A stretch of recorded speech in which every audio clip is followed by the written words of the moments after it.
Welcome to the Monkey Mind Podcast, your number one platform for athletes and mental health. Hosted by myself, Danny Perez. What's going on, everybody? As always, I'm your host, Danny Perez, and welcome back to the Monkey Mind Podcast. Before we get into today's episode, we'll have a quick word from our sponsor, but also be sure to follow us on our Instagram at MonkeyMindAthletes. You can also watch this episode on our YouTube channel, which I'll put in the notes below this episode.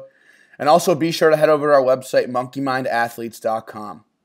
On there, you'll be able to find our team of mental performance coaches, nutritional therapists, and strength and conditioning coaches. From there, you can sign up for a free consultation and learn more about how they can help you become a high performer and your best self. Again, that's MonkeyMindAthletes.com, and check out our menu bar on the top of the page to see our team of specialists and how they're ready to help you today. This podcast is proudly brought to you by Daily Dose CBD Inc. Daily Dose CBD Inc. creates full-spectrum CBD products ranging from tinctures, bombs, and dog treats. Research has shown that CBD has successful results in aiding in the following areas: anti-inflammation, anxiety, PTSD, help with breaking addiction, neuroprotection, epilepsy, arthritis, chronic pain, and sleeping disorders. Daily Dose makes an extremely safe and effective product that we know you will love, enjoy, and benefit from. Daily Dose has given Monkey Mind listeners 15% off all their orders.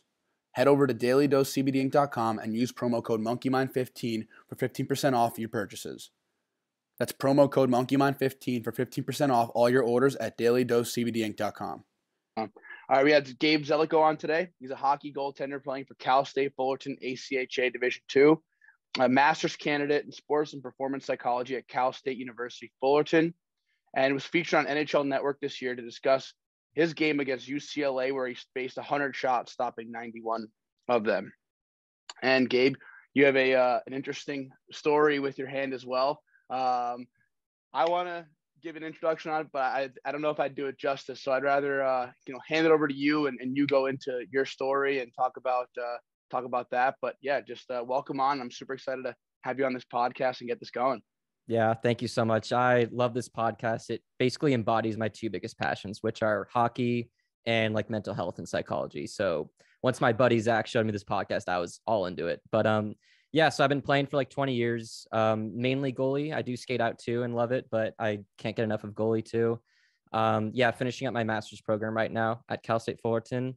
And with my hand, I was just born with a birth defect. So I'm kind of showing out in video, but for the people listening, you can imagine taking your middle ring and pinky finger and just kind of throwing those out and then cutting in half the length of your index finger and your thumb. And that's kind of what I'm working with on my right hand. So it's basically just a little bit of pinching. And it's a condition called symbrachydactyly. It affects about 1 in 30,000 people. There isn't a really known cause. People say it's like a lack of blood flow, but it's not really from like the mom doing drugs or something. It's just kind of random. And yeah, so my parents, you can imagine, were not thrilled when they heard I wanted to start playing hockey, because they're like, how is he going to do this? Because I can't really grasp anything. I said, I can pinch, and the stick is too big to pinch. So I saw some specialists, and the first kind of solution we got into was Velcroing my glove. So I'm a lefty. So with my right hand being affected, my right hand is at the top of my stick. And so in the beginning, we just had that glove Velcroed, just so if my hand did come out of the glove would at least stay there and I wouldn't have to like pick it up off the rink. But I quickly disliked that. Didn't love that kind of lack of freedom that I had, because I couldn't move the glove at all on my stick that I was using to skate out with. And then I wanted to play goalie. So then my parents are like, okay, this is going to be even more complicated because the gloves are so much bigger. The stick is even bigger. And yeah, so we went to the same guy who was helping me with skating out. And his idea for how I could play goalie with a hand like this was basically just Velcroing the blocker where that stick should be. So in like that classic position where the paddle meets the shaft. So just Velcroing it basically parallel with the stick, which is important because that means it was a lot more rigid and I couldn't move the blocker in certain ways to stop like low blocker shots. I couldn't rotate the blocker because it was so strapped in tight to that stick, because we needed to make sure it was like one piece that I could just reach my hand into and pinch what was like the glove dividers. And that's how I was holding the blocker and the stick. And that's how I played for about 8 years. So 8 years I was playing with my glove hand on my good hand, and then my blocker and stick was on my small hand. And like I said, I think it worked out fine. I wasn't playing anywhere crazy. Like I did 1 year of travel, and this was roller, but I was generally pretty good, which was really fun. And I eventually got to wanting to play college, and I was at the end of high school, and I was like, I want to play for a college club team that just looks like a very realistic goal that I can meet, and that would be so much fun to be able to experience, like those crowds, that kind of league. I had not had a coach in 10 years when I came to Fullerton, so I was really excited to kind of get back into that swing of things. But going into college, I knew that I had a severe disadvantage with my hand, and that I was already kind of getting exposed on this weak blocker side. And I didn't really know what to do. I feel like there was something that I could have done. So I just reached out to this big goalie page on Facebook, and I just asked, does anybody know of a goalie that plays with a hand like this? And somebody mentioned Joe Rogers, who played for Notre Dame. And he had a hand literally identical to mine. It had to be the same condition, and it was on the same side too. So it was also his right hand. And you would not believe my reaction when I looked up Joe Rogers and I saw that he had his trapper, his glove hand, on that hand. And had never occurred to me to switch hands and have the glove hand on my bad hand. And so when I saw this, I was floored. I was like, could I do that? I wonder, I mean, I've already been playing like this for about 8 years.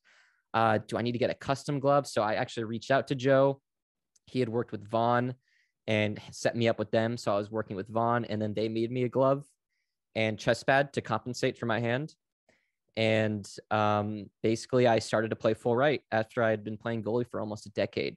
And let me tell you, Danny, I hated it so much off the bat, because Really? like, one, obviously I couldn't catch anything because I can't squeeze the glove, right? So I just kind of have to hope it cradles in the glove. And then two, like, imagine playing hockey. I mean, imagine, are you a lefty or a righty? I'm a lefty. Yeah. Okay. So just imagine like a decade in and being like, all right, so now you're going to switch. You're going to switch hands, and Yeah, no, that's all not the stuff happening. all the stuff you think is simple, you have to relearn. And I was getting super frustrated with it. And I actually switched back to my old way after like a month. And so I spent all this time figuring out how to play full right and adjust to that. And then I just said, screw it. I had this great idea of just switching back because that's what I was already good at and grew up playing. And I loved it going back to it because I actually had a good glove hand again. But I went to my undergrad at Long Beach, and I was practicing with their team quite a bit. And at one of the practices, we were doing a one-timer drill, and I was back to my old way. I was playing with that Velcro system of my blocker and stick. And one of the shots that this coach took on me blew up a buckle on my blocker. Like, it exploded it. There was no fixing this. And it wouldn't be as big of a deal if the guy who had made this blocker and stick was out of the business now. So I couldn't really go back to him to be like, hey, it broke. Can you make me another one? He didn't have the means for that. He set me up with the guy who helped him make the strapping. So it was basically me and that guy, this guy who like makes custom shoes for people. So he had the equipment. So I was like, I'd gone into his office like 5 times, just trying to figure out how to recreate this. And I'd gotten like 2 more blockers, and we tried a lot of different ways, but it just never felt right again, like that one blocker was. So I just had to suck it up and play full right and basically teach myself how I can make this work. And I wasn't going to worry so much about catching pucks as much as I was going to just get my chest in front of the puck and stop it and rely on my agility to make up for all the rebounds that I might let up, because again, catching pucks won't be as easy. But it also allowed for a lot more fun things, like I could poke check because I couldn't move my blocker on my stick before. So it's stuff as simple as that, Danny, that was so important to me when I switched to full right. That felt really good, because stuff as simple as you're skating out onto warmups as a goalie and you have your blocker at the top of your stick. So that's just kind of how goalies skate, with their blocker in their hand. I never had that option when I was playing growing up, because my blocker was Velcroed in the same position as my on my stick.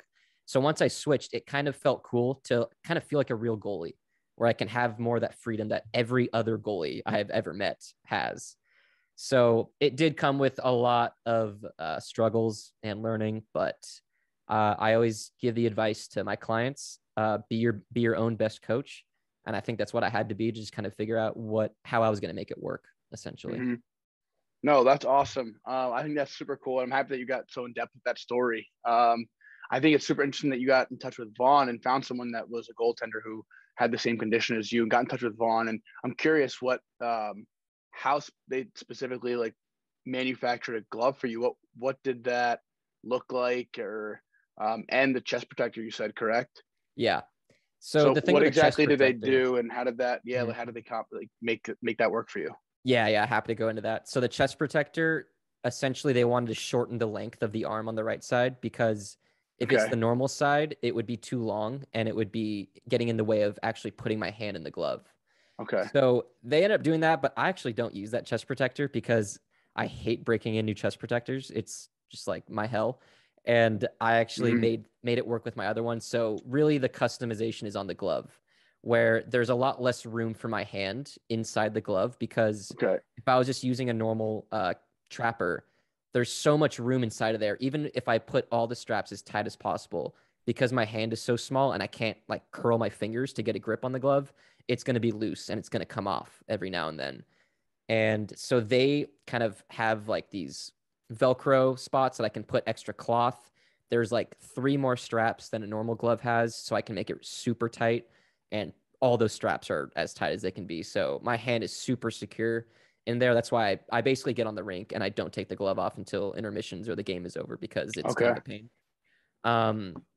Those are the main differences. Now my hand is a lot farther into this glove, because that's just kind of how far I need to put it in order for it to be snug and comfortable.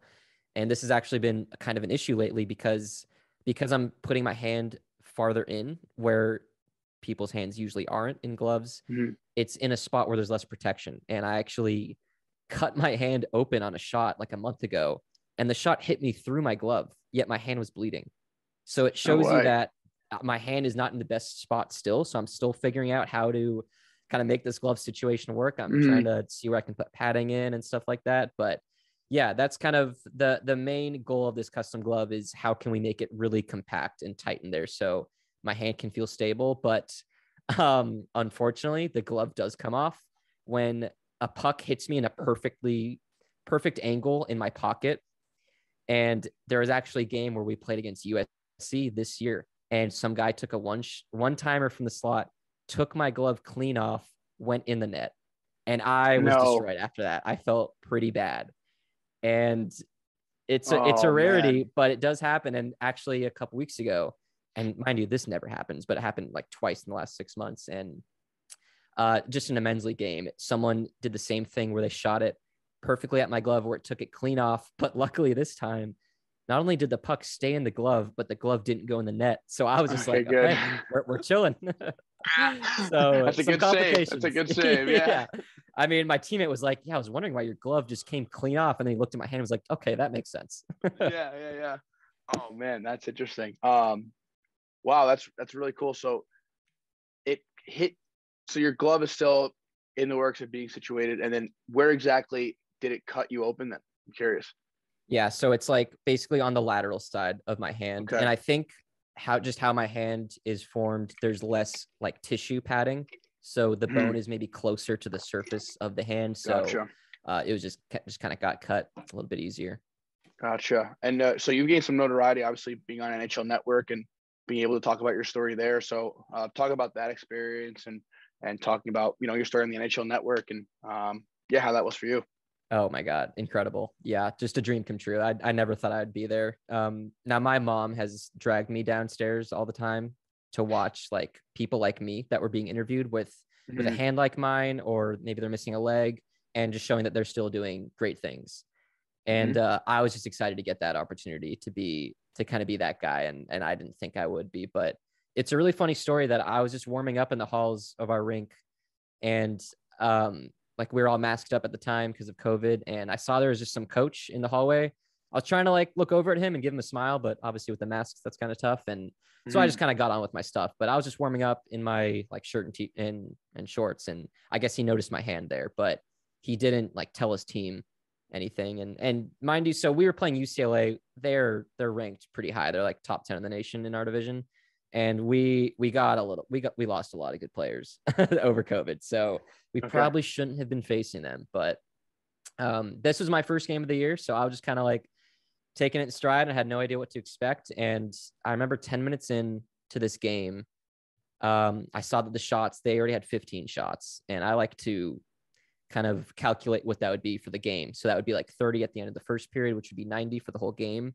And I was just thinking to myself, wow, how long can they keep this up? This is exhausting. I think it was like 2-0 already. And that period ended and the shots were like 33. And I was just kind of floored by the amount of shots I'd faced in a period. It was really cool though. And it was like 4-0. So we knew we were playing catch up. And then second period was just kind of more the same. It ended 6-0 and they had 70 shots at this point. And this was the most shots I've faced in a game in my life at this point. And I knew I'd still a whole period.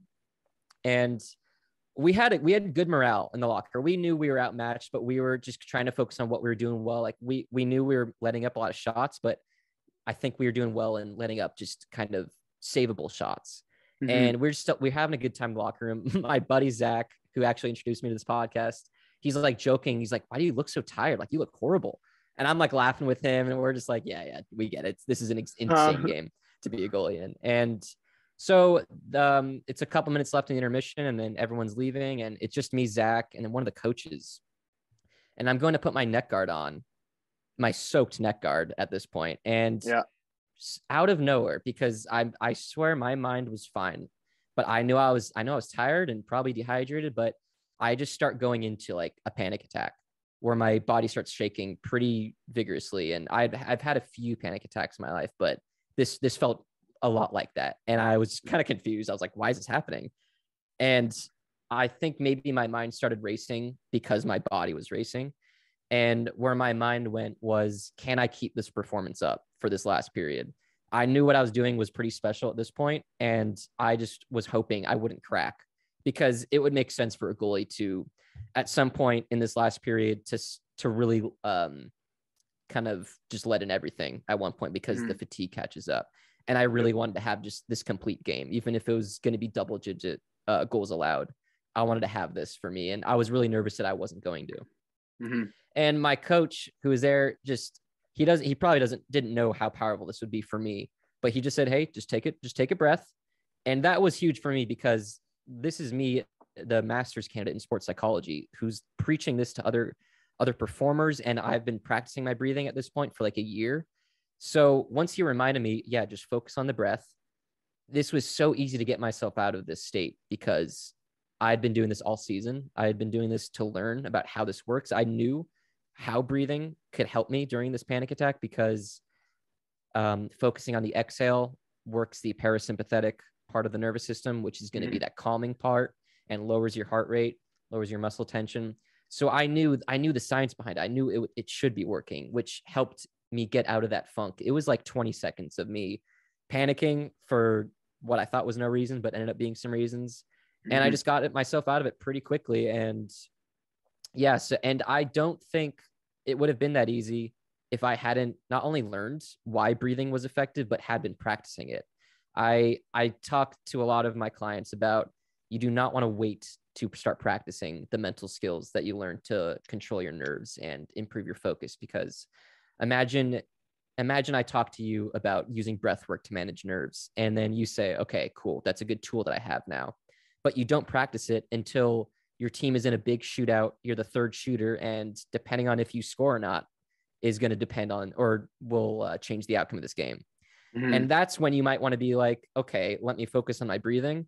That's just a recipe for disaster, because you've never practiced it. You're not used to it. Exactly. Yep. So if I, in this panic attack, was like, oh, I'll just do what that textbook said and focus on my breathing, I wouldn't know what numbers work for me. Like I like 3 seconds in, 5 seconds out, where some people like different ratios. Some people like to hold it. I don't. And I only learned what I liked by doing it, by practicing it when I wasn't necessarily having a panic attack, but maybe just a bit of butterflies. And so that was big. And then, I came out in the second period, or the third period, and it was great. The ending score was 9-0. And I think the shots were like, at about 100. I heard 107 from someone 96 from another. So I'll take the over 900 save percentage though. That's what I'll take. Yeah. But That's and then unreal. so that guy in the hallway, we're coming back to this part of the story. Yeah. I'm obviously quite sore after this game, and I'm just looking for any reason to stay in bed. And the next morning, and I'm on Instagram, and I'm like just looking at UCLA's Instagram hockey page and be like, I'm just curious, like, did they say anything about me? Yeah. And I think they had reposted a post from the guy that I saw in the hallway, and he didn't know who I was. He didn't tag me at all, but he was saying that he saw a player. He saw me with my hand go out there and get absolutely clobbered by such a good team. And then he talked about how I just took off my glove at the end and just shook hands with everyone. And he was just kind of like saying how impressed he was, essentially. And I messaged him to thank him, and he ended up having some connections at the NHL Network. And yeah, his name's Rick Scott, by the way. He has some posts on hockey, and he works with UCLA's team. But great guy. He worked so hard for me to like get that spot, and that was again a dream come true. But just a crazy story that I really owe a lot of my sports psychology education to, because I don't think I could have performed that well for that long if I hadn't learned all these tools in my education. Yeah, no, definitely. I mean, congratulations to you on that. That really is awesome. And like you were saying, that I'm trying to think of if I've ever, aside from, I guess, like might hockey, anyone, like where I can think of a time where anyone's faced that many shots. Yeah. Maybe like squirts, but like, like where everyone's just like skating around, everyone's just shooting. But like, I can't think of a time where anyone's faced that many shots. Yeah. That's truly an incredible thing to like be able to say that you did and faced and stopped that many. And I that's just like a really neat thing that you have under your belt there. Yeah, I was so wired after this game so I live kind of far away from the team. So I had like an hour drive home back, and I was just had to call a friend just to talk about it. And I was totally wired on the drive. I didn't even end up sleeping that night until like 6 or 7 a.m. just because my brain was just going over that game constantly. And I mean, by far, just the peak of my hockey career. It was just so much fun. And this was actually at home. So like we had a lot of fans just watching us get demolished, but it was at least they saw something crazy. I'd never seen a scoreboard or like a shot clock get up into like the 90s and stuff. So every time I was looking up, I just couldn't believe what I was looking at. Yeah, no, definitely. I'd be shocked if I had ever experienced like that. That is pretty impressive. But you also had an injury as well, too. If you want to dive into that and talk about that experience. Yeah, so I've had some segue into like the sports psychology stuff, because I feel like it all ties in together with how that education piece has helped you kind of, manage all of this. Yeah, so I had a rough injury back in 2017 where I tore my labrum in my shoulder. And what made it definitely rougher was that it was misdiagnosed. Partly, I think it was kind of my fault just because I went in for an x-ray, but the labrum tear didn't show up on it. So I probably should have gotten an MRI sooner after realizing it wasn't getting better, but I ended up getting surgery for it. And it just hasn't felt the same since. It tenses up really intensely randomly when I'm playing. Still to this day? Yeah. Okay. It's gotten less and less. It was really bad like the year after, where some games I would literally just hold my glove arm up in a certain angle and it would be like toast. And this happened a lot in my first season with Fullerton, actually.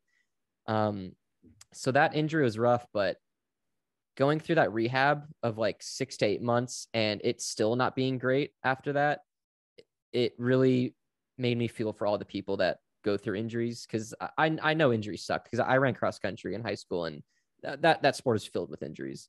Mm-hmm. And so I missed so many races because of just random stuff going on with my leg. But just the plight of rehabbing a rough injury, especially when you don't know if the outcome is going to be great, it made me more compassionate for all the athletes that have to go through this, because this is unfortunately ubiquitous across all sports. You just can't get away from injuries. And I think it's really important to not just kind of waste your time while you're injured and just say, okay, I'm just going to wait till I recover to focus on my sport. Because I think when you're injured, it's the best opportunity to focus on mental skills and sports psychology and cultivating a high performance mindset. And I'm actually focusing my thesis on how to use mental skills during injury rehab for ice hockey players. So definitely have some good tidbits there. And I just think injury is such an important part for people to focus on. And it's dangerous too, because people understandably can get hooked on the pain meds. They can get hooked on drugs in general because of the boredom that might go into rehab. And you have just so much turmoil with the threat to your identity as an athlete, of the anxiety of wondering if you could be at your pre-injury levels when you do return. Maybe you can't even play hockey again or whatever sport you're playing. So yeah, I have a real passion for just helping people through injuries. Yeah. So your thesis, it's you were saying in our emails back and forth that it's a workbook regarding mental skills and managing that through injury. Talk about that, the kind of workbook that it is that you're writing, and talk about some of the mental skills that that you are, I guess, researching and talking about in this thesis that you feel apply to injury and rehab. So I feel like I agree with you that they are great opportunities, but you have to just see them that way. And use them as that opportunity. But I feel like a lot of times we're all guilty of it. It's an unfortunate thing, and it can kind of bring it down into a negative space. But if you can see it as an opportunity for growth, then it truly can be a great opportunity there. Exactly. Yeah. So yeah, it is a workbook where there's a lot of good books out there where they might educate you on things you can do during injury rehab, or it might tell you about actual exercises. But I wanted it to be even more personalized for the players that I'll give this to, so they can write in their own recovery mantras that they're going to use. Okay. They can write in their goals that they're going to go over with their physical therapist in their sessions. So it's not necessarily just reading, it's also doing. So I'll talk about imagery on how to use that and you can use imagery in so many ways for injury rehab, but one way for pain management is if you're experiencing a lot of pain, you can focus intently on that pain and using imagery. So closing your eyes and assigning this pain a shape or a color. And this might be like a dark color or a jagged shape, and slowly morphing that image in your mind to something that represents health. So maybe a lighter color or just a more round, healthier looking shape can actually be ways to manage pain. And then I love using imagery as a way to prepare for returning to hockey. So let's say maybe you got injured because you're trying to skate hard and negate an icing, and you end up catching an edge and you go into the boards and you break your ankle, something like that.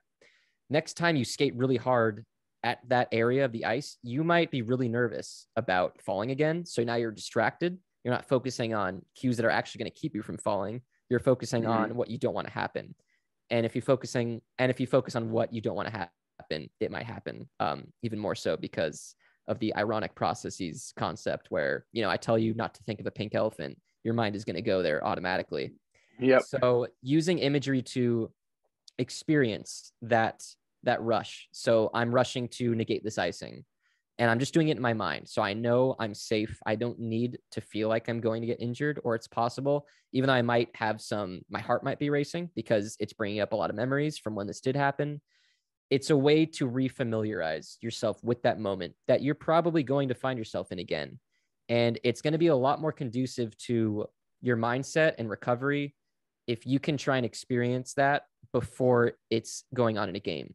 So if you can experience that in your mind, it won't be as shocking and as anxiety inducing when it is a game or a practice and you're actually at risk of getting injured. So that's one way to use imagery as a way to help yourself be more comfortable returning to your sport after incurring an injury. And I can also talk about self-talk that we were kind of talking about earlier, how you talk to yourself is so important. We have like 70,000 thoughts a day. And if that has poor quality in those thoughts, you can imagine how it's going to affect your mindset. And I'm a big believer that how you think is going to affect your behavior. And it also affects your emotions. So the self-talk is so critical to be able to rein in when you notice it being ineffective. I like to use the words ineffective or dysfunctional to describe self-talk that you want to pay attention to and change.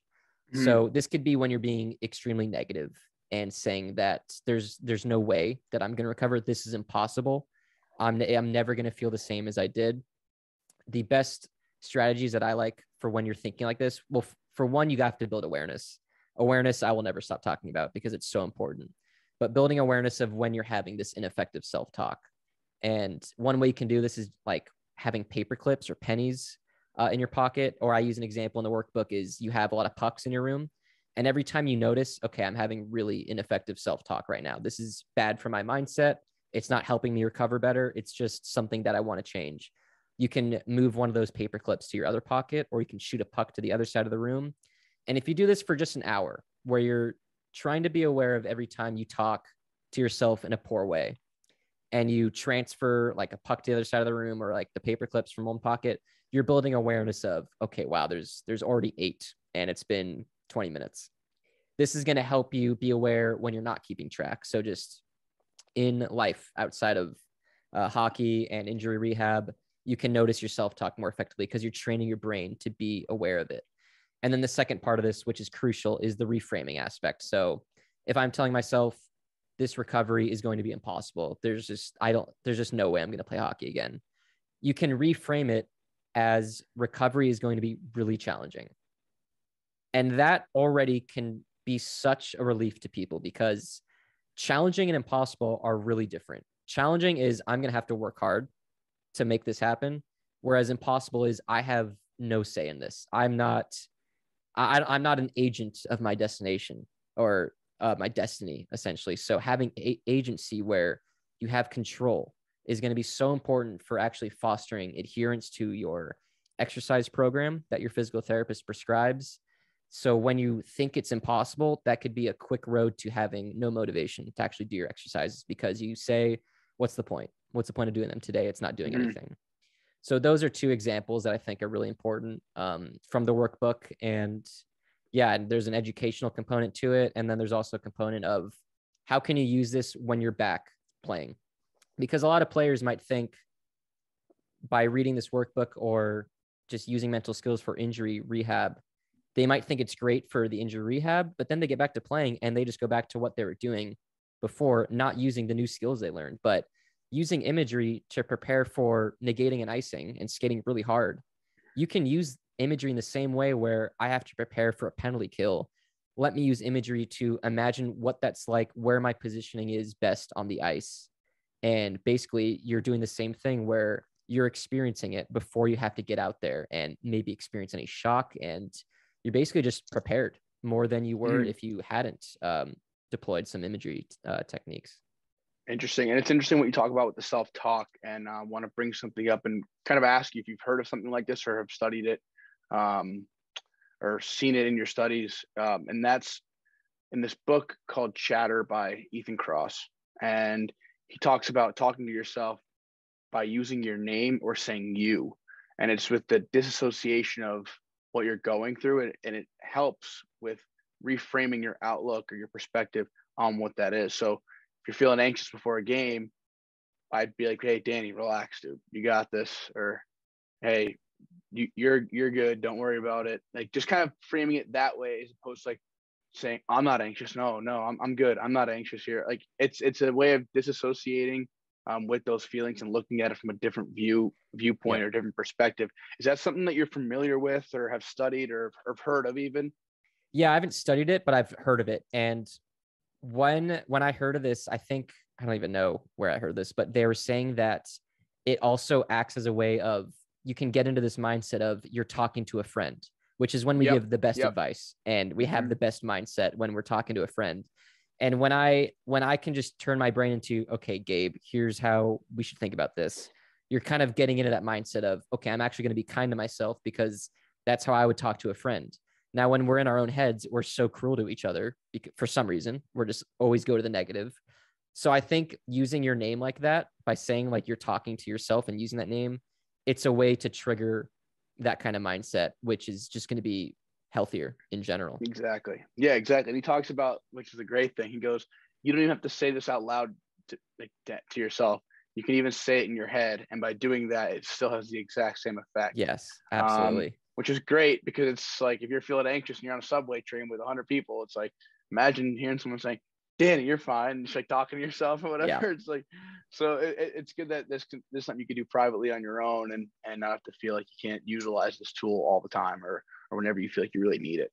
Exactly. Yeah. They call it covert and overt. self-talk, and it both Okay. work. It's more about, okay, let me find out what works for me. And I've actually, so my very first game in college, I was just so nervous. And so Braden Holtby is like the first goalie that I saw sports psychology in action, where he would flip up his water bottle and watch one of the droplets fall to the ice. So it was something small for his eyes to focus on in between whistles, just to maintain that concentration. Yep. And after doing some more research, I saw a mantra that him and his sports psychologist came up with, where it's talking about how there is no future, there is no past, only the present, and I'm going to make it last. And I read that and was just on board. So I have come up with my own mantras since, but I used his verbatim during that first game. I'm not joking. I said it at least 50 times throughout the game. Every time I was distracted of, oh my God, what are these people thinking about me? Or I hope I don't let in the next goal because we have a lead. And I hope my coach is happy with me, like seeing me play for the first time. I would just cut off those thoughts and repeat that mantra to myself, because when you're doing that, it literally anchors you to the present, which is why I think mantras are so unbelievably powerful. And so a mantra that I also used towards the end of the season actually is just saying challenge, patience, and basically just challenge and patience was what I wanted to get at, and then staying on my angle. And I would just boil that down to challenge, patience on your angle. And anytime I caught myself thinking about that last goal that I let in, like why didn't I put my stick down? I could have let it in, or I could have stopped it. Or I'm thinking to the future of, I hope this gets to overtime. I hope my team can get a goal. And now I'm making the stakes higher on myself. I can bring myself back to this mantra, because one, it's going to focus me on the present, but two, it's making me more confident just by saying this, because it's teaching me or telling me to focus on three things that I know I play so much better at when I'm focusing on them. So when I'm coming out of my crease, waiting for them to shoot before I make a move, and I'm actually on my angle, when I'm doing those three things, I feel so much more confident. So when I'm stuck in the past or future, not only does the mantra bring me to the present, but it brings me to confidence-inducing thoughts, because I'm literally reminding myself of how to play goalie the best I can possible. So that's the mantra is just one version of self-talk, obviously. And you can hear how I'm talking about it, is that just the self-talk is so important. And the mantra is one of my favorite tools, because you can always change it based on what you need for that day. Like that one was a more skill-based mantra, but sometimes I might need a focus mantra, like the one with Holtby. So not focusing on the past or future, just the present. And so, yeah, that's definitely one of my favorite tools that I've used a lot in hockey. Well, that's great that you talk about their confidence-inducing things and their confidence-inducing tools. One thing I mentioned on a previous podcast episode was a quote that I saw, and it's by Gino Auriemma, which I believe is a UConn basketball coach, or he's a coach at UConn. And he says, your physical ability is not nearly as important as your confidence level and where your head is. So it just goes to show that all the physical work that we put into ourselves and into our bodies, into our craft, they're great, but they're nothing if you don't have the mental side of things intact. And by implementing these tools that you talk about and talking to yourself in these ways and using the mantras and stuff like that, like they really can help with giving yourself confidence and allowing yourself to think in the right frame of mind, which will and then be a piece of the puzzle that is now, helping the whole machine work and operate at its best level that you've been training it to do. But it's important. And I like to stress how important it is that the mental side of things is, in my opinion, I think that you'd agree, is the most important thing, because without it, the physical cannot, come to fruition. All that work cannot, come out and do what it needs to do. Yeah. And every athlete grows up focusing basically only on the physical part, where they're doing line rushes in practice. They're working on their shot, they're skating, but they're not doing imagery or relaxation techniques at 10 years old. That's just not common. And that's why I think, especially at the pros, like the college and NHL level, there are diminishing returns for the physical training that a lot of these players do, where you might be practicing a skill at one age and you're seeing a lot of improvement in your skating, for example, over like 2 years of maybe you're working with a new coach.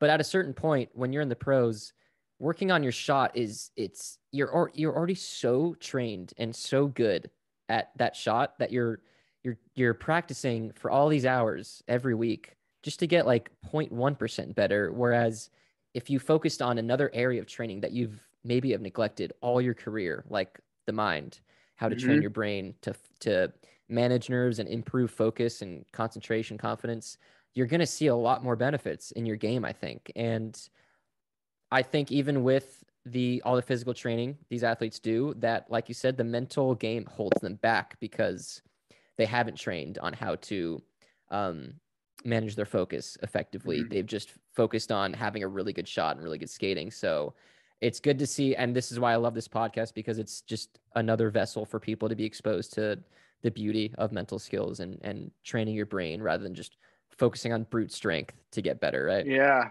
Well, I appreciate that. But the thing I was just thinking about now too, is that I think the hardest part with why this stuff is so difficult to get into people's heads and get people to buy in with is because with physical training and with strength and conditioning, people can go into a gym and work out, or with being on the ice or working at your craft in the court, the field, whatever the case is, you could do these exercises physically and you can see that improvement. You know, in the weight room, you can track numbers and things like that. With the mental side of it, there are benefits and they do help, but it's just hard to see them actually materialize in the way that you can with a shot or a skating technique. You know, you can get footage of your skating. You can get numbers on a sheet that say you've improved in a bench press or a squat. So I think that's why it's a little bit harder, but like it's important to state the facts and talk about these things and how breath work can improve gray matter in the brain, which has so many positive effects for health and longevity and brain health and overall life performance. So I think that's and I'm curious your opinion on it too, but I think that's my opinion on why it's kind of difficult to get people to buy in, because there's no like tangible like response that we get when we work on our brain and our mental state. Yeah. How I think of that is feedback. When I'm trying a new technique with a slap shot, I'm going to get feedback instantly because I'm going to see what happens with that shot. But when I work on my breath work 10 minutes before a game, it's not going to be obvious of how I don't have obvious, straightforward feedback of how that's going to impact me, whether it's positive or negative. So that's a big deal, is that not seeing it. This stuff takes time to work. Like I said, you can't just practice breathing for a day and then be in a really intense shootout and think it's going to get you out of these nerves. You got to practice it a lot to actually feel the change. But I'll never forget what one of my advisors said early on in my program, is that mental skills, they aren't that sexy. Practicing imagery, doing this breath work, doing the self-talk, it's not as cool as going to the gym and pumping iron or going on the rink and taking some sick shots, trying to hit the corners. It's just not as fun. I'll admit it. Like, it's not as fun, but it's so effective. And what I think is one of the most important parts is that these skills are, yes, great for hockey performance, but it's great for life outside of hockey too. Like taking exams, interviewing for jobs, managing interpersonal relationships, being able to ask yourself, like by training your self-talk and asking yourself, is there any other perspective that I'm not seeing from this? That is obviously going to have great benefits for life outside of hockey. It's not just going to help you inside of hockey, where you might be able to look at your coach benching you and maybe you can get yourself out of that funk. No, these skills translate so well to life outside of hockey, which is just the more reason. I guess I'm saying that because people might be deterred because they don't know about the feedback and how, if it's actually helping them. But I'd say the extra emphasis I could give is that this stuff is not just for hockey performance. It's for performing as a husband, as a wife, as an employee, even at your work. It's everything. Oh yeah, I couldn't agree more. We had a sports psych on previous episode, Ted Monaghan, talked about this goalie he was working with actually. Goalie is the biggest head cases, I guess. I don't know. Yep. I don't know. I should have been a goalie. I don't know. I feel like I would have fit right in. But no, he talked about this goalie he was working with, and the girlfriend came up to him one day at a game and said, "Hey, just want to thank you for all that you're doing. He's way more tolerable at home now." Yeah. Which is just kind of funny how their on ice performance improves, or if it's whatever work you're doing, that'll improve. But just, the interpersonal skills and being a better person overall, those things improve. And who doesn't want to, go through life easier and be better at it, right? Yeah, So exactly. But I'm happy that you brought up that point. Yeah. And also that episode with Ted Monick was incredible. That's probably my favorite one. And I think I listened to that on the way to one of my games, and it Oh, got me in cool. the perfect mindset. And yeah, I'd highly recommend that episode to anybody else. I appreciate that. Yeah, thanks, man. He's awesome, and he really did a great job explaining like kind of a lot of things that we're talking about. And he another great episode for resources and stuff. So I appreciate you giving us a shout out there. But Yeah, for sure. yeah, I want to go into goal setting and the relaxation techniques that you talked about. So I think goal setting is important, but I think it's talked about and it's important that people do it. And we always talk about, hey, it's important to have goals, but specifically how that can be utilized for people, how they can implement it, and what are your kind of suggestions and the best way of going about goal setting? So in the context of injury rehab, everybody usually comes into this with saying, okay, I want to recover completely and get back on the ice within X amount of days. And hopefully that timetable is actually worked out with the healthcare provider. So like, you're not just basing it off of other people's injuries or whatever, but it can be really daunting if your only goal is going to come to fruition 6 months down the line and there's nothing to break it up. So I talk about in the workbook about breaking the goals up into, so you have your recovery goal of getting back on the ice in time for playoffs, let's say, for example. That's your big recovery goal. And then you're going to have phase goals. So there are 3 phases of rehabilitation. It's the onset of injury. So this is like when you break your leg and you're dealing with that pain and swelling and you can't really do anything for a bit. Mm-hmm. Then phase 2, you'll move into actually rehabbing the injury. So you're going in, getting soft tissue work. You're doing your exercises at home. You're slowly building up that strength again. And then phase 3 is returning to play. So breaking up your goals into each phase, like, okay, what's my goal for phase 1? And what am I basically breaking it up to? How am I going to handle this phase rather than the whole journey of rehab? And if you can, I think the daily goals are the most important. So my daily goals for phase 1 might be use healing imagery for 20 minutes a day, do any type of exercise that my doctor might prescribe me that might be okay. So like breaking a leg, maybe you can still do the arm bike, get some kind of exercise in there. And then maybe you want to meditate sometime throughout the day, but basically having a goal for each day that's going to get you to that next phase is really important, because that's maybe like 4 to 6 weeks that you're focusing on now.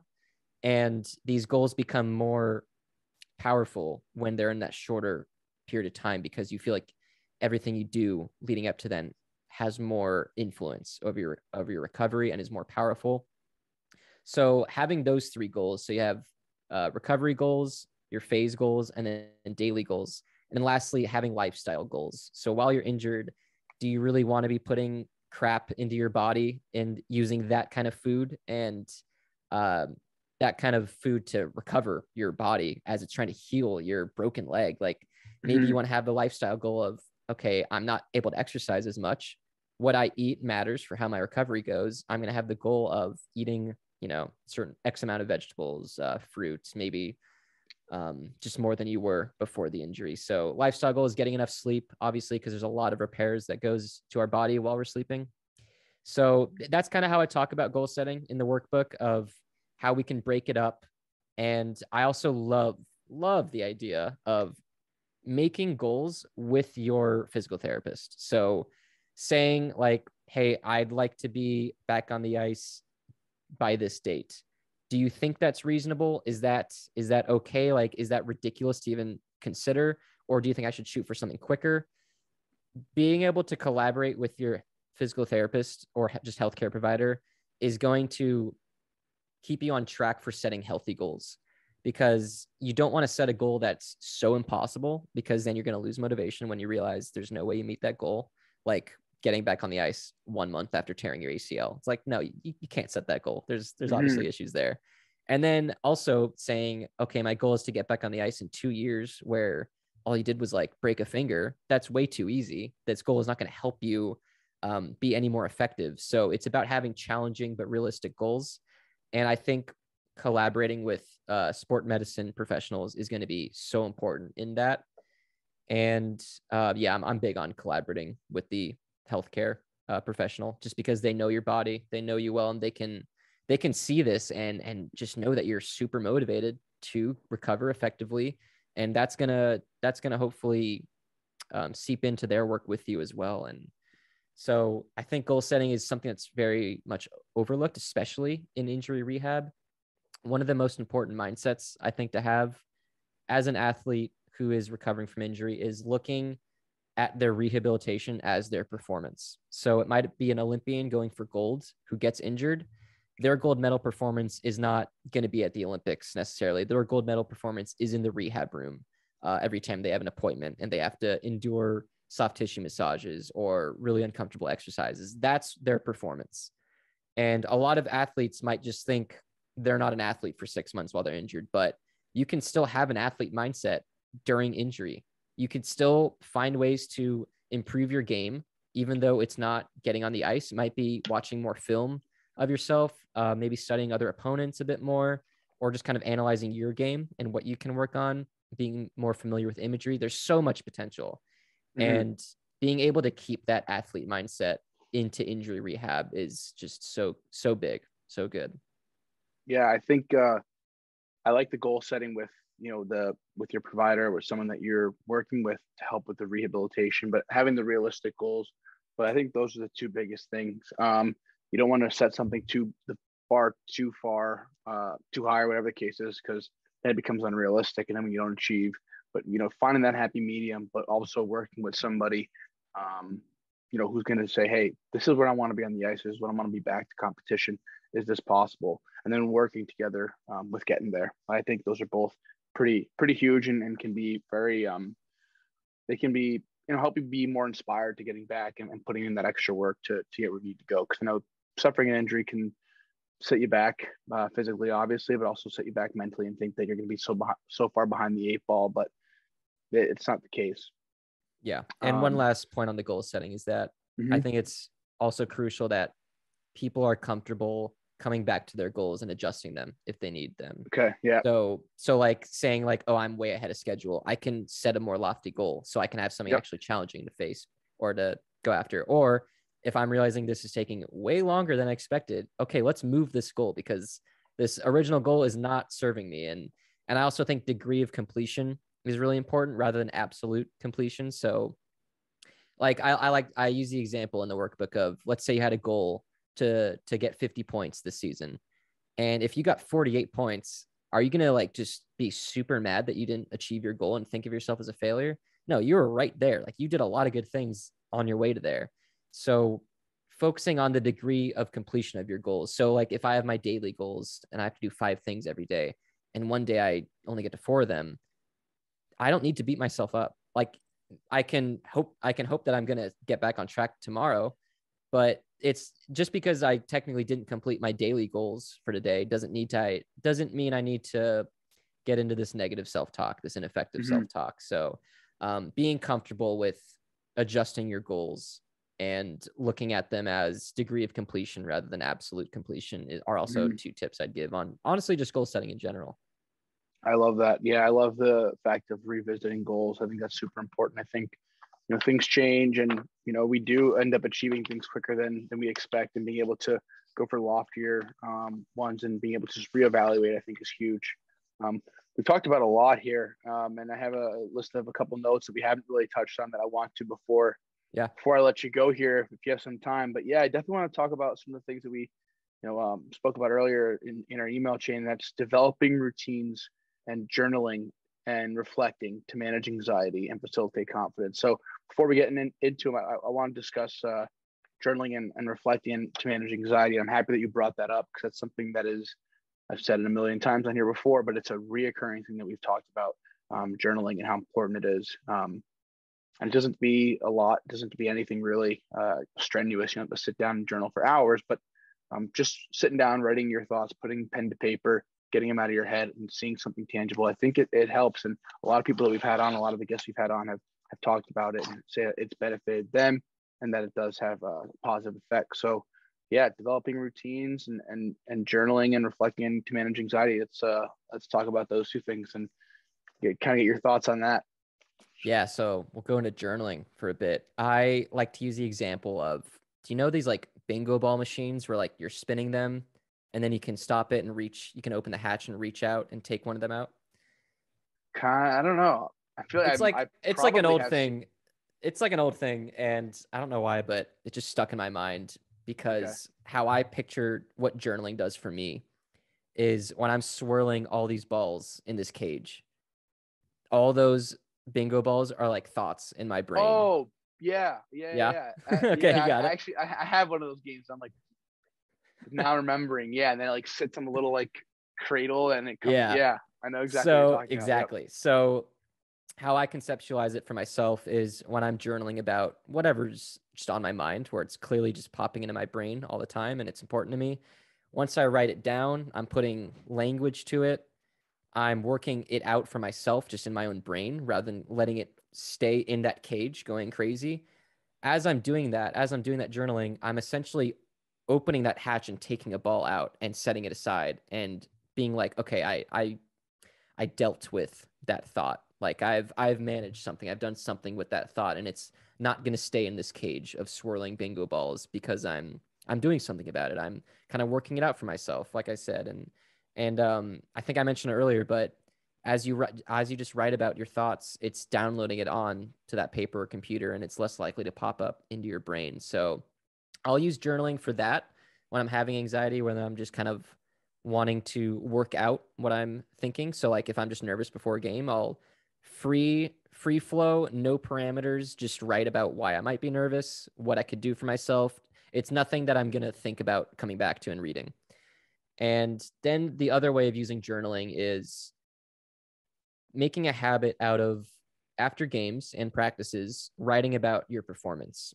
So having a feedback system of, in our program at Fullerton, we like this 3-2-1 system where you write about 3 things that you think you did well, 2 things that you think could be improved, and then 1 thing that you can do to start improving those. So basically, if I were to get into this habit, this system of I'm going to journal after every practice and after every game, I'm going to write about what I think went well. 1, this is going to give me something to look back on when I'm not feeling confident. And I can be like, oh yeah, I was feeling really good about this stuff for a couple of weeks. So let me focus on that, because as I focus on what I'm good at, I'm going to feel more confident. And then 2, having the system of reflecting on what didn't go as well. Like maybe my face-offs were really bad this game. Maybe I can use this to focus on practice next week. Maybe I kept dropping my glove hand in this game, and that's just going to be something I focus on for the next game, the next night. Having this system of evaluation is going back to what I was talking about, how you're being your best coach. You're taking the initiative to talk about what you're doing well and talk about what you want to train on. And I think like that journaling, a lot. Yeah, I loved having, I think, so Ken Reviza, a great character in sports psychology field, was teaching at Fullerton. He loves the idea of coming to practice with a mission. So rather than just kind of coming to practice and thinking, okay, I'm just going to get better at hockey because I'm practicing. No, I'm coming to practice and being like, okay, in my downtime, I'm going to work on playing the puck more. On these drills, I'm going to focus on repeating my mantra before the drill. I'm going to focus on being on my angle perfectly, having something to work on, and having some kind of journaling, reflecting system can help you be that kind of athlete where you're coming to practice with a mission, with a goal in mind, rather than just kind of coasting and going through the motions. So, yeah, journaling, so much potential. I like that. The 3-2-1 is like, it helps you break things up into piecemeal when you talk about it like that. More so the 2 and the 1, just because I always think about like the 3, like it's great, but I always think about like the improvement side of things. I think everyone thinks about the improvement side of things. Yeah. So I think the 3 is awesome, just to start it off positively, recognizing 3 things you did well. Great. I think that's awesome to get that out there. Mm-hmm. But the 2 and the 1, it's okay. What are 3 things you want to improve on? But then what's that 1 actionable step you're going to take to improve that? Instead of just dwelling on a bad practice and saying, oh, it was bad today, and then you just go home, think about it, and sit on it for hours until the next day. It's like, okay, no, this is an actionable thing you can take. It's like, hey, these are 2 things I want to improve, and this is the one way I'm going to go about improving either one of them, or whatever, whatever the case is. Like, this is the actionable step I'm going to take to improving whatever that is. So I think that's a great way to, I guess, simplify and make yourself feel like you're in more control, I guess is the word. Exactly. That's where I was going to go with that. And I think anytime we can feel like we have more control than we thought, is going to be good for us. It's going to, because anxiety is bred out of not having control over an outcome. So when I'd experience anxiety for my games, it's because I don't know how this is going to go. But if I can turn some of that into, okay, well, I can control some of my performance by focusing on my preparation before the game, focusing on my attitude before and during the game, and then focusing on my effort. These are things that, you still might have a poor performance, but you at least are focusing on something. And I love how the brain cannot focus on two things at once, because it means if you're focusing on something adaptive and functional, like a mantra or like your breath work, it means you're basically not even letting it focus on negatives and distractions. Obviously, these distractions are going to pop up still. It's not a complete solution, but it's just getting 1% better is basically my motto, where if you're getting 1% better by doing something, that means you're not getting worse. And 1% can add up to a lot of gains after a while. So if you can Marginal figure out a gains. routine, a lot of short gains gonna add up to big gains. And so, I just think it's such an important skill. I mean, all this is, but having a feedback system is really important.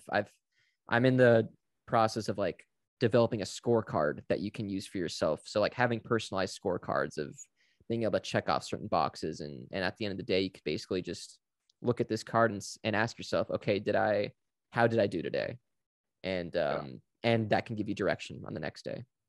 Yeah, no, I like that. And we talk about marginal gains here a lot at Maine, and how small little things, they don't seem significant when you break them down individually, but over time, they really add up and can, make lead to a lot of success and make a big percentage of success. And just taking care of that small stuff, it really does pay off big dividends. Yeah, I think it was on a podcast, somebody was talking about an article, and it was just called The Mundanity of Excellence. And I don't even need to know what this article is about, but it resonated with me so much, because I think how I interpreted it, at least, is that being elite or being excellent isn't actually that hard. It's just you have to be so dedicated and consistent, and it gets mundane because it's kind of the same stuff every day. It's a lot of boring things like stretching, eating well, not going out maybe as much as you want, stuff like that. So I think that just feeds into the marginal gain. Just make some progress every day, and it's going to do wonders for you as you look back on each year. No, exactly. And going off that with routines, I think routines are huge in that they all go hand in hand. I think that, a lot of things that I've seen recently is that motivation is it can be dodgy, as far as you can be super motivated for a while and then not motivated for a bit, and that's normal. But it's about developing those habits, developing routines that you can always fall back on. And that's where the importance lies. And that's where, the excellence is bred, because like I said, that motivation, it'll be there, and you'll be fired up, and you'll attack something by storm, for a couple hours, but then it kind of fades away. But if you can develop a routine, develop a system where I have to do this, and this, and maybe get specific as time blocking when you want to do this, and this, and those important things that you have to do each and every day. It's just, you wake up, do it, go to bed, repeat. And then you look back over time, and you didn't really need motivation to do any of it. You were just kind of doing it on autopilot. And that's kind of where those habits can form great results. Yeah. And I think people might get into a routine like that and stop a week in, or 2 weeks in, but it actually takes, I've seen 3 weeks or 6 weeks for that to really get like lodged in your brain as, okay, this is normal. This is what we're wired to do now every day. So that's just for the people who might try a new routine and hate it for the first week or two. It gets better. Your brain eventually adapts, like waking up early. I think a lot of people that wake up early might say it was impossible in the beginning, and now it's like they can't stop doing it. So just kind of sticking with it through that tough window is going to be good in nailing down that routine. And you feel that routines are beneficial. And I think that it's important to also be able to adjust and be willing to, make do with whatever you're presented with as well. I think that's important. I feel like there's always the other idea that, hey, if you have a routine and all of a sudden one thing gets thrown off, and you can't do anything because your routine's thrown off, and that's not productive either. But do you feel that routines are beneficial, and obviously having that adaptability as well? Yeah, I've been bad about routines outside of hockey. Like, I feel like I could be better about like just meditating in the morning every time or just getting up and going to the gym in the morning, but it's kind of random. However, in game, I've been much better about my routines. And what I heard recently that I think is important when talking about routines is that it's not necessarily about what your routine is doing. Like Holtby squirting up the water bottle. If his routine is doing that twice, it's not completely on doing it twice every time. It's about the end state that this routine leaves him at. So does this routine leave him more focused than he was before he did the water bottle squirt? That's basically his goal, is that he can lock in that tracking, that vision. And if he feels fine after one squirt of his water bottle, you don't really need to do that second one, even though that's his routine, because his end state is where he wanted to be already. So you could also look at this as like a basketball player taking free throws. Maybe they like to take just one diaphragmatic breath before the shot. However, maybe during one free throw, they still feel tense. They're still feeling nervous, and they have time to just take another breath. So they do, even though that's not part of their routine. It's not what they do every single time. It's about measuring where you want to be at the end of your routine and saying, okay, am I there because of my routine? Because that's already in place. Am I used to it? Or like you said, do I need to adjust this at all and add in another breath, or maybe use a focal point now, or add in a mantra, something like that, just anything. Yeah, no, that's awesome. I think that's important. It's a matter of getting to your end state, not so much as far as the routine, but getting to where you got to go. Yeah. And I think no, like routines, I think, are one of the most fun mental skills to practice because it's fun. Like I had fun kind of figuring out what I was going to do for mine. Like you see a lot of goalies just skate to the corner of the boards, which I love doing because I don't like to just stand still in between whistles. Like I like to just kind of move my legs. And so it was more about, okay, now what can I do in between leaving my crease and coming back to my crease to maybe help me stay focused, but also give me something to focus on that won't let my brain focus on any negatives or distractions. So if I'm focused on some mantra that I've created, it's not focusing on, okay, I'm worried about the fact that I'm in the third period and it's a tied game and this is really close and any shot can go in on me. I'm focused on, okay, I'm being present. I'm not being in the past, not the future. And one of my favorite elements in my routine that I learned from one of my professors here at Fullerton is drawing a happy face on my glove, because at the end of the day, I am not playing hockey as a career. This is for fun. This is my passion. I'm here to have fun. And I need those reminders sometimes, especially as goalie. And so after I come to the boards and I start going back towards my net, I look at my glove and look at that happy face. And it's just a reminder of you want to be having fun right now. You're not in this to be insanely stressed out and to win this game. This is not that big of a deal. You're in this to have fun. And that helps me drop my shoulders a little bit, feel a little like takes the weight off the game a little bit, because this is not a big deal. There's like in these college games, there's maybe a couple hundred people max. In some of the games, there's like 50 people. Like this is nothing compared to so many of the athletes that are playing in front of thousands and thousands of people. But I just like, as soon as I started doing that for a part of my routine, I was like, I love this. This is never going to leave my routine. And it's kind of exciting doing things and really resonating with it and stuff clicking like that. And that's why it's obviously important to practice this stuff all the time and figure out what works for you and figure out what doesn't work for you. Yeah, I agree. I think no matter what the level is, anyone should be having fun doing what they're doing, with, especially playing hockey. It's why we started playing and why we continue to. And I think that's well said. But no, this was really awesome to have you on here. I don't want to take up too much of your time here, but it was great, and I think there's a ton of information that people could take from this episode. And it was a pleasure chatting with you and having you tell your story on this platform. And again, thank you for being a fan of it too, as well, at the start. And yeah, this was fantastic. So thank you again. Yeah, thanks so much for having me. This is a blast. I love talking about this stuff, and especially in the hockey world, I can talk all day. So yeah, had a great time, and thanks for having me.